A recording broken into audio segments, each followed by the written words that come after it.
Czy dom o powierzchni 55 m2 może być wygodny? Napiszcie mi, jaka jest Wasza opinia w komentarzu. Tymczasem zapraszam Was na zwiedzanie, ponieważ dzisiaj właśnie taki mały domek oglądamy.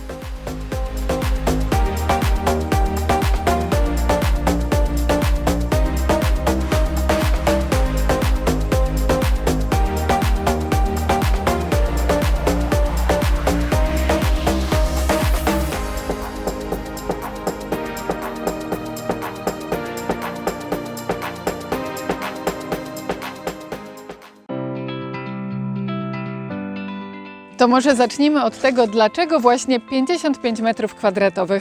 Otóż właścicielom zależało na szybkiej budowie takiego domu na weekendowy reset i zdecydowali się na budowę domu na zgłoszenie, czyli takiego, który u podstawy ma 35 m2 powierzchni. Ale tutaj mamy ciekawy patent na to, jak można sobie tę powierzchnię powiększyć. Na parterze udało się wygospodarować oddzielną sypialnię, salon połączony z małą jadalnią oraz aneksem kuchennym, oczywiście łazienkę. Natomiast na antresoli znalazło się miejsce na kolejną kanapę, jak również przestrzeń do pracy zdalnej i miejsce do ćwiczenia jogi. Dlaczego zdecydowaliście się właśnie na dom modułowy, czyli tak zwany dom na zgłoszenie bez pozwolenia na budowę? Przede wszystkim ze względu na szybkość realizacji, brak papierologii, postanowiliśmy stworzyć swój azyl na ziemi, w lesie. Nie jest to dom duży, wręcz przeciwnie, zależało nam na tym, żeby był jak najmniejszy na jak największej działce. Na dole dom ma 35 m2, natomiast postanowiliśmy stworzyć użytkową antresolę, która będzie dodatkowym metrażem w tym małym domu. Wiem, że początkowo antresola miała wyglądać zupełnie inaczej. Mój partner postanowił podnieść ściany kolankowe do 1,60 m i można bez problemu się po niej poruszać. I to jest takie nasze centrum multimedialne, pracy, odpoczynku. Znajduje się tam wszystko, zaraz zobaczycie.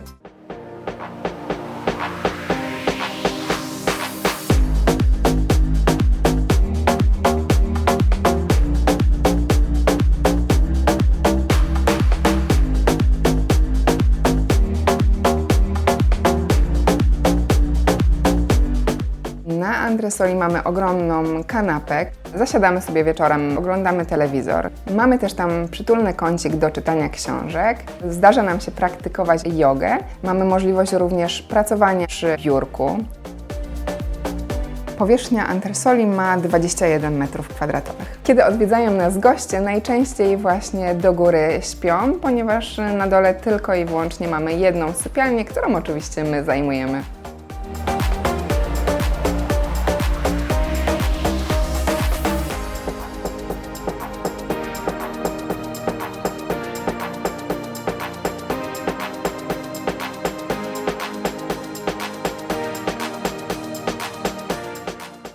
Kuchnia jest niewielka, ale w pełni wyposażona.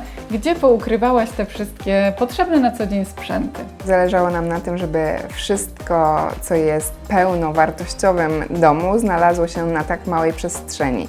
Mamy piekarnik z mikrofalą, zmywarkę, całkiem spory blat jak na taką małą przestrzeń i lodówkę małą, wystarczającą w zupełności na całkiem sporą ilość gości.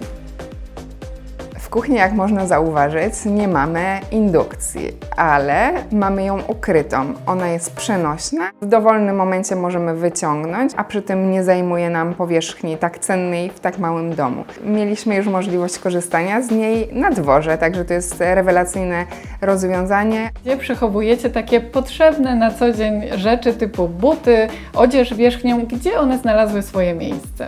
Jeżeli chodzi o odzież i oczywiście buty, no to sprytnie dosyć to rozwiązaliśmy. Tutaj w szafie w kuchni mamy wszystkie kurtki, natomiast obuwie mamy schowane w wąskiej szafie w korytarzu w przejściu. Buty są ułożone jeden obok drugiego, także zajmują bardzo mało miejsca.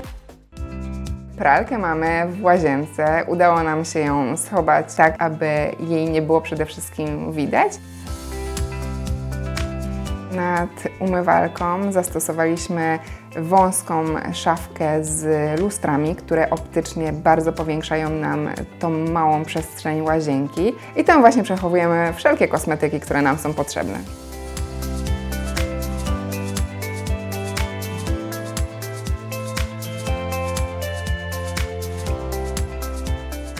Bardzo podoba mi się to, że ten dom nie tylko sprzyja relaksowi w kontakcie z naturą, ale jest również po prostu zdrowy dla mieszkańców. A to dlatego, że do jego izolacji termicznej została wykorzystana wełna drzewna.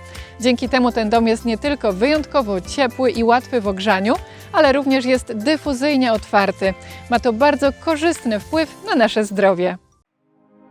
Dom powstał w konstrukcji szkieletowej sztajko. Jest to wyjątkowo szybka metoda budowania. Gotowe moduły przyjechały na działkę prosto z fabryki. Wystarczyło je tylko złożyć. W tym przypadku montaż trwał 2 dni. Potem należało jedynie zamontować okno HST, maty grzewcze i wykończyć wnętrze. Modułowy dom w lesie, zgodnie z intencją właścicieli, miał być proekologiczny. Dlatego został w całości ocieplony certyfikowaną wełną drzewną sztajko. Posłużyła ona do ocieplenia zarówno ścian, stropu, jak i dachu. Maty termoizolacyjne z wełny drzewnej sztajko Flex 36 akumulują najwięcej ciepła spośród wszystkich powszechnie znanych materiałów.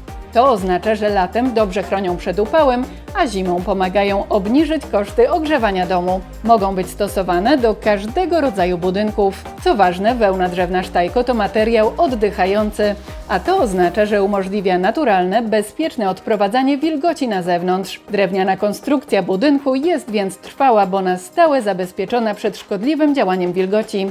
Jej dodatkowym plusem jest duża gęstość, która sprawia, że dobrze tłumi dźwięki dobiegające z zewnątrz. Wiem, że dom jest całoroczny, ale nie widzę tutaj kominka. Na pewno naszych widzów interesuje to, jak on jest ogrzewany. Postawiliśmy na ogrzewanie matami grzewczymi marki Thermofol, które bardzo dobrze się spisują. Jeżeli stwierdzimy, że przyjeżdżamy tutaj na weekend, no to dzień wcześniej odpalamy w sezonie zimowym na telefonie Thermofol aplikację i podgrzewamy pomieszczenie do pożądanej temperatury. Jakie marzenia, jeśli chodzi o wystrój wnętrz, udało Wam się tutaj spełnić? Zależało nam na tym, żeby ten domek był spójny, ciepły, wiejski z elementami nowoczesności. Mamy taki tutaj widok z każdej strony, że konieczne było dorobienie większej ilości okien, między innymi okna, a w zasadzie drzwi, które są całkowicie przeszklone, przez które można wchodzić. Myślę, że tutaj w tym domu drzwi zamknięte nie miałyby racji bytu. Ale to bardzo nam zależało, aby pojawił się HS, czyli okno, które nie zabiera miejsca. Go praktycznie nie widać poza tymi czarnymi szprosami. Też chcieliśmy ująć gdzieś lamele, które sami zrobiliśmy. Zadbaliśmy o to, żeby było jak najwięcej szafek otwartych, po to, aby eksponować te rzeczy, które nam się najbardziej podobają.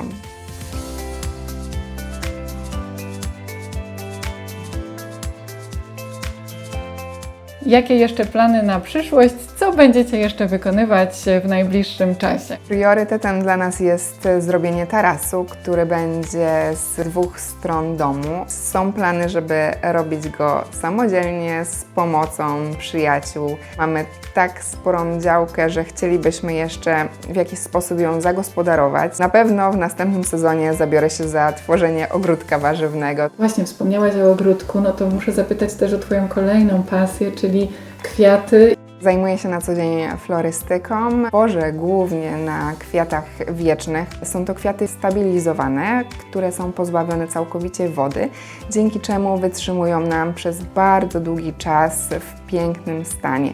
Ale dodatkowo zajmuję się tworzeniem kompozycji z traw pampasowych.